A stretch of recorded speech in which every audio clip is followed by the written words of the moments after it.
Guys, வணக்கம். என் பேர் Emmanuel. இன்னைக்கு நான் பேச போற தலைப்பு என்னன்னா, செய்வினை, ஏவல், பில்லி சூனியம், மந்திரவாதம், வசியம், அஞ்சனம் பார்த்தல், குறிகேட்டல், ஜோசியம் பார்த்தல், பலி செலுத்துதல், படையல் செலுத்துதல் போன்ற இந்த காரியங்களை செய்பவர்கள் உண்மையான கிறிஸ்தவர்களா அப்படிங்கிற தலைப்பு தான் நம்ம இன்னைக்கு பார்க்க போறோம். இந்த சாத்தானின் அசுத்த செயல்களை செய்பவர்களின் இறுதி நிலை என்ன, இந்த வேலைகளை செய்வதால் அவர்கள் யாரை பகைக்கிறார்கள், என்ன என்ன காரணத்திற்காக இந்த காரியங்களை செய்கிறார்கள் அப்படிங்கிறது போல பல விடயங்களை நம்ம இந்த வீடியோல நம்ம இன்னைக்கு பார்க்க போறோம். முதலாவதாக பில்லி சூனியம், செய்வினை, ஏவல், மந்திரவாதம், வசியம், குறிகேட்டல், பலி செலுத்துதல், படையல் செலுத்துதல், ஜோசியம் பார்த்தல் போன்ற இந்த செயல்களை செய்பவர்களை பற்றி பைபிள் என்ன சொல்லுது அப்படிங்கறத பத்தி நம்ம இன்னைக்கு பார்க்கலாம். உபாகமம் 18:10 தன் மகனையாவது தன் மகளையாவது தீக்கடக்க பண்ணுகிறவனும், குறி சொல்லுகிறவனும், நாள் பார்க்கிறவனும், அஞ்சனம் பார்க்கிறவனும், அஞ்சனம் பார்க்கிறதுனா மை போட்டு பார்க்கிறது, சூனியக்காரனும், மந்திரவாதியும், சன்னதக்காரனும், மாயவித்தைக்காரனும், செத்தவர்களிடத்தில் குறி கேட்கிறவனும் உங்களுக்குள்ளே இருக்க வேண்டாம்.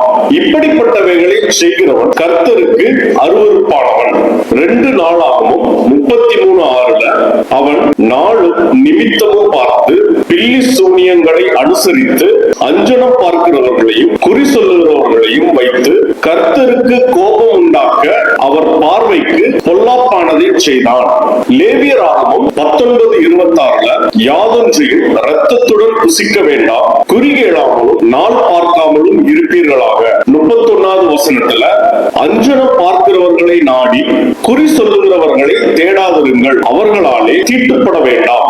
லேவியராகமம் 20:6 அஞ்சனம் பார்க்கிறவர்களையும் குறி சொல்லுகிறவர்களையும் பின்தொடர்ந்து சோரம் போக எந்த ஆத்துமா அவர்களை நாடுகிறானோ அந்த ஆத்துமாவுக்கு விரோதமாக எதிர்த்து நின்று அவனை தன் ஜனத்தில் இராதபடிக்கு அறுப்புண்டு போக பண்ணுவேன். இதுல அஞ்சனம் பார்க்கிறதுனா மைபோட்டு பார்க்கிறது.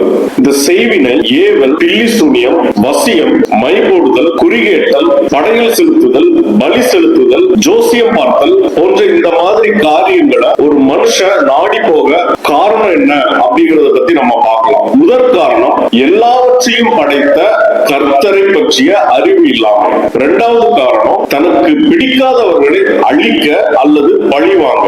3வது காரணம் அடுத்தவர்களை வசியம் செய்ய, திருமணம், காதல் போன்றவைகள் மூலமாக தான் விரும்பும் நபரை அடைய. அடுத்த காரணம் பொருள், செல்வம் மற்றும் செழிப்பு தேட. அதுக்கு அடுத்த காரணம் தன்னை சுற்றியுள்ளவர்களை வசியப்படுத்த, வஞ்சகம், சூழ்ச்சியில் விழ வைக்க. அதுக்கு அடுத்த காரணம் செய்யும் தொழிலில் லாபம் ஈட்ட. அதுக்கு அடுத்த காரணம் அடுத்தவர்களை கட்டுப்படுத்தி தன்னுடைய கண்ட்ரோல்ல வைக்க. அதுக்கு அடுத்த காரணம் சகுனம் மற்றும் அடையாளங்கள் வழியாக வழிகாட்டுதல் தேடி. அதுக்கு அடுத்த காரணம் அடுத்தவர்களுடைய சொத்தை, அடுத்தவர்களுடைய பொருட்களை அபகரிக்க. அதுக்கு அடுத்த காரணம் தான் நினைக்கும் காரியங்களை சாதிக்க. அதுக்கு அடுத்த காரணம் அதிகாரம், வலிமை, பதவி பெற.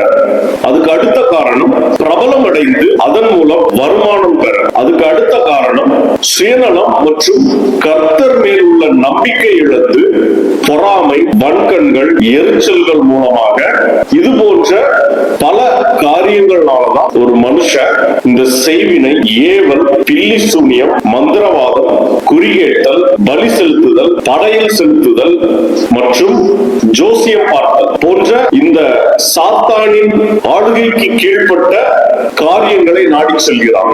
இந்த காரியங்களை செய்பவர்கள் கர்த்தருக்கு மிகவும் அருவருப்பானவர்கள் மற்றும் கர்த்தருக்கு எதிரானவர்கள் அப்படின்னு பைபிள் சொல்லுது.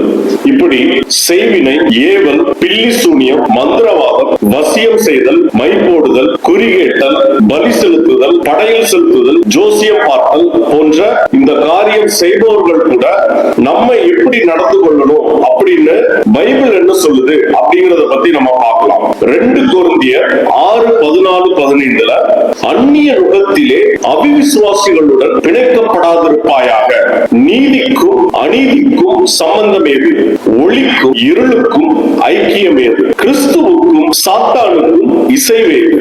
அவிசுவாசியினுடனே விசுவாசிக்கு பங்கேது? அதாவது இந்த செய்வினை, ஏவல், பில்லி சூனியம், மந்திரவாதம், வசியம், மைபோடுதல், குறிகேட்டல், பலி செலுத்துதல், படையல் செலுத்துதல், ஜோசியம் பார்த்தல் போன்ற காரியங்களை செய்பவர்களை வேதம் எப்படி சொல்லுகிறது, பைபிள் எப்படி சொல்லுது அப்படின்னு பார்த்தா அவர்களை அவிசுவாசிகள் அப்படிங்கிற மாதிரி சொல்லுது. கிறிஸ்தவர்களையே இந்த மாதிரி ஆட்கள் இருந்தா அவர்களை பைபிள் அவிசுவாசிகள் தான் சொல்லுது. அதனால அந்த மாதிரி ஆட்கள் கூட நம்ம எந்த விதமான ஒட்டு உறவு எதுவுமே நம்ம வைக்க கூடாது. அது நம்முடைய உறவினர்களா இருந்தாலும் சரி, யாரா இருந்தாலும் சரி, நண்பர்களா இருந்தாலும் சரி, அவர்கள் கூட நம்ம எந்த விதமான தொடர்பு வைக்க கூடாது அப்படின்னு தான் பைபிள் சொல்லுது. திரும்பவும் சொல்றேன், பைபிள் தெளிவா சொல்லுது, இது போன்ற செய்வினை, ஏவல், பில்லி சூனியம், மந்திரவாதம், வசியம், குறிகேட்டல், மைபோடுதல், படையல் செலுத்துதல், பலி செலுத்துதல், ஜோசியம் பார்த்தல் போன்ற காரியங்கள் செய்பவர்களையும் அதன் நாடும் மக்களிடமும் எந்தவித தொடர்பு வைக்க வேண்டாம் அப்படின்னு பைபிள் தெளிவா சொல்லுது. ஓகே, தேங்க்ஸ் ஃபார் வாட்சிங். பாய்.